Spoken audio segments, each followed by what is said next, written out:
Chapter 15. Some Mail Order Experiences. Most of my advertising accounts were developed along the lines here described. Go into details would be monotonous, but all my life I have done a certain percentage of mail order advertising. It is not profitable from an agency standpoint. It is difficult and time-consuming, and it seldom runs to large amounts. But it is educational. It keeps one on his mettle. It fixes one's viewpoint on cost and result. The ad writer learns more from mail order advertising than from any other form. So far as possible in all my ad writing, I make successful mail order advertising my model and my guide. That is proved advertising. It is known to be profitable, else it would not continue. It is usually the result of many traced experiments, so it represents the best advertising yet found for that line. Mail order advertising is a profitable study.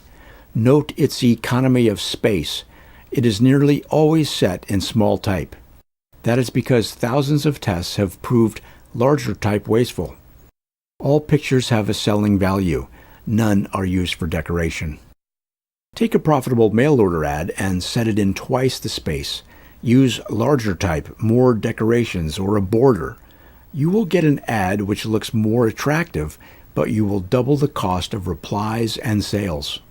This fact should be accepted, for this economy principle, after thousands of tests on hundreds of lines, has become practically universal, and it proves that waste of space is folly in any line of advertising. That includes large type, or borders, or pictures that don't help to sell. All ads would be set like good mail order ads if the same rigid tests were applied. That is the hardest fact for an ad writer to learn or an advertiser to comprehend. The natural instinct is to make the ad attractive. One must remember, however, ads are not written to amuse, but to sell, and to sell at the lowest cost possible. Mail order advertising, based on accurate figures on cost and result, shows the best ways known to do that. An advertiser who once came to our agency was selling a $5 article by mail. His replies were costing 85 cents each, his sales about $2.50 each. The advertising was becoming unprofitable, so he sought a way to lessen cost of sales. We prepared an ad which the advertiser rejected. It seemed so unattractive. Another agency prepared a larger, more alluring ad, which the advertiser tried, but his cost per reply was $14.20 on an article which sold for $5. Then he tried our ad, and the cost per reply was 42 cents. So we secured the advertising, and our cost per reply kept around 42 cents for years. We cut his old cost in two, and that on 250,000 replies per year meant a very big item to him. But countless advertisers without a trace on cost are judging ads by appearance, and they are losing as heavily as this man did on an ad, which cost him $14.20 per reply. That is why so much money is wasted in advertising. People do not know their costs, and they will not be guided by those who do. So I have always done some mail order advertising to help keep my feet on the ground. At one time I took up the advertising of house furnishings by mail on installments. While I was doing this, the business developed to $7 million per year. That taught me countless things. One learns a great deal about human nature in selling goods on credit by mail. The problem does not end with the first sale to a customer. The catalogs are expensive. Landing a customer in this line costs money. A percentage of the customers fail to pay as agreed, so profit depends on making the most of customers who are honest, selling them again and again, mailing bulletins on special offers, watching accounts to sell something more when payments are completed, inducing one customer to interest others.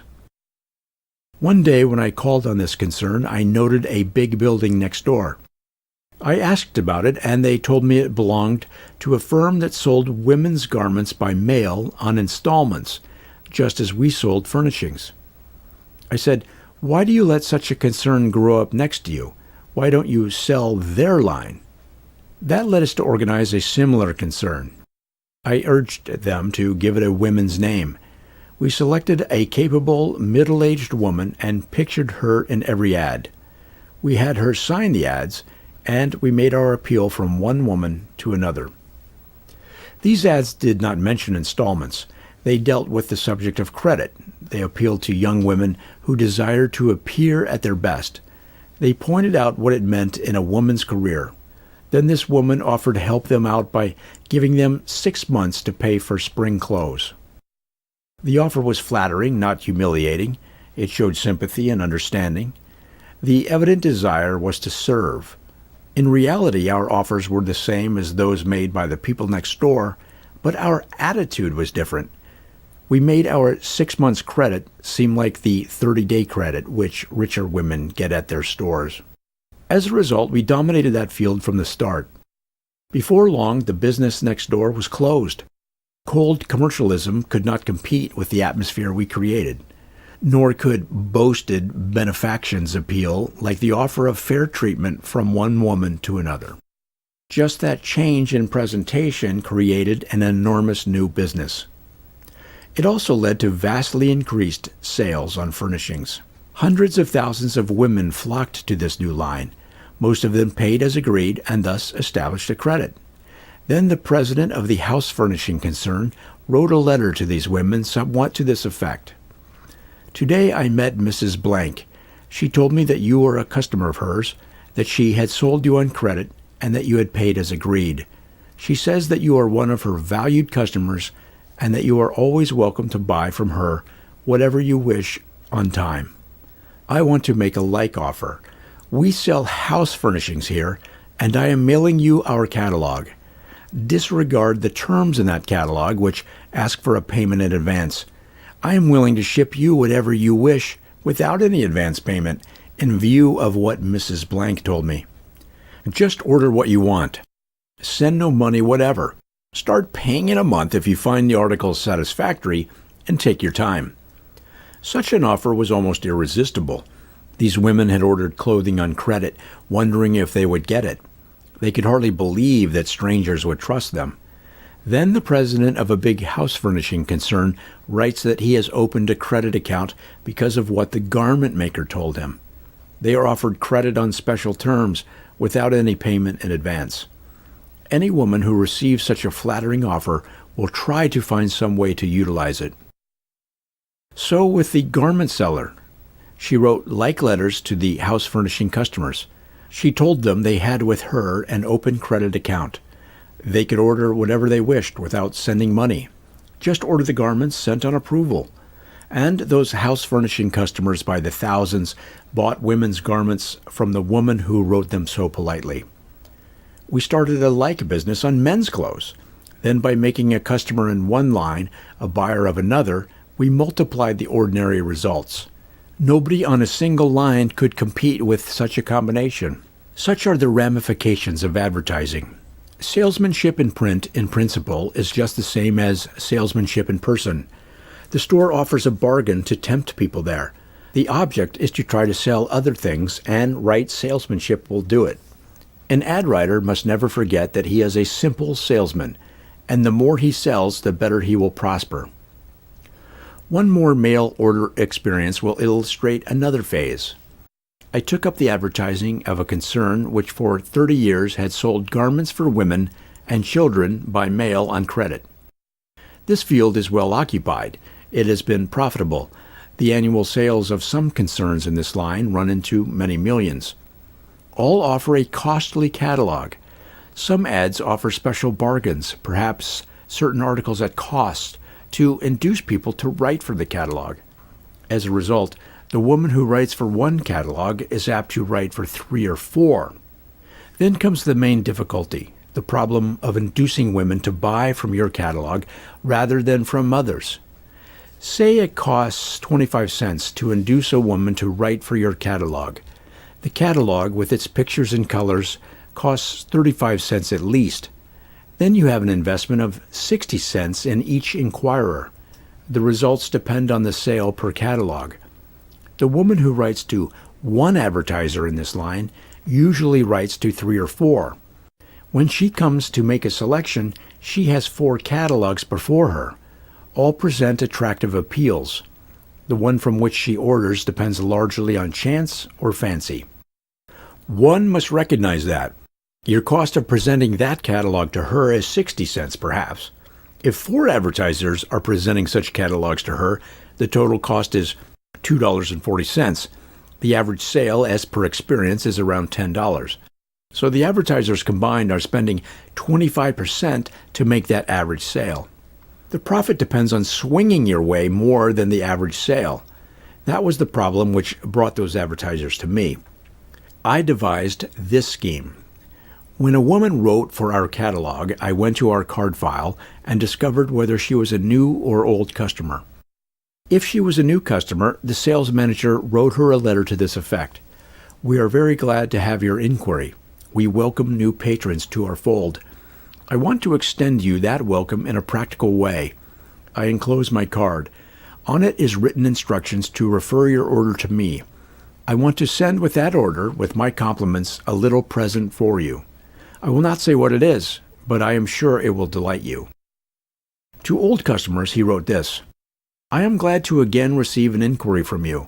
The whole profit in our business is made by the customers who stay with us year after year. It costs money to get new customers, but the old ones who remain cost us nothing. So I wish to offer you a token in appreciation of the fact that you continue with us. When you send your order, enclose this card of mine. It instructs our people here to refer your order to me. Then I will include a little gift to show our appreciation." What was the result? All inquirers for the catalog, old or new customers, received that card. It did not mention the gift because curiosity makes a stronger appeal than description. But every inquirer that had that card before her, if she ordered from one particular catalog, she could send that card and receive the gift. So she tried her best to order from that catalog. The sales per catalog were thus enormously increased. One must be careful in such offers. The gift must not be disappointing. It must be something every woman wants. But any reasonable cost is insignificant if it doubles the sale per catalog. That means doubling the results of the advertising. All such problems devolve on the advertising man. He may write attractive ads which gain applause. But if those ads fail to make sales at a profit, he is wiped out very quickly. He may bring inquiries at small cost, then let rival catalogs outsell him. His usefulness is ended just the same. Business is conducted to make money. A man who can help it make money has boundless possibilities, but the most brilliant efforts which result in loss lead to permanent defeat. This last line I mentioned led to another instructive episode. There were 6 large advertisers in this line of women's garments.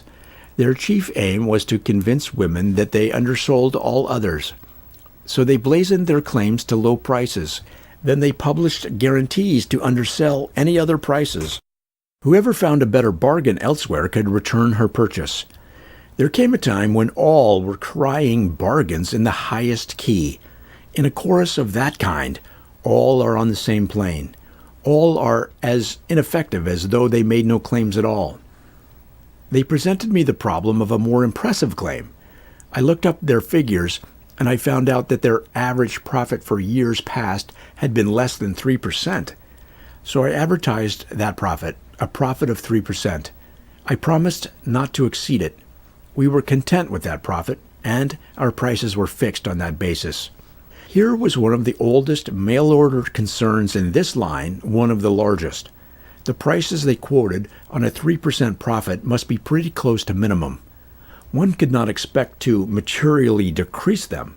So those quotations, despite all others' guarantees, were accepted as bottom prices. That is another illustration of how actual figures count. Claims are always discounted. Say lowest prices in existence, and people ignore you. Many may make like claims, but say you sell at 3% net profit, and most people believe you. They do not expect you to lie in regard to definite figures. They know you cannot lie in the better publications.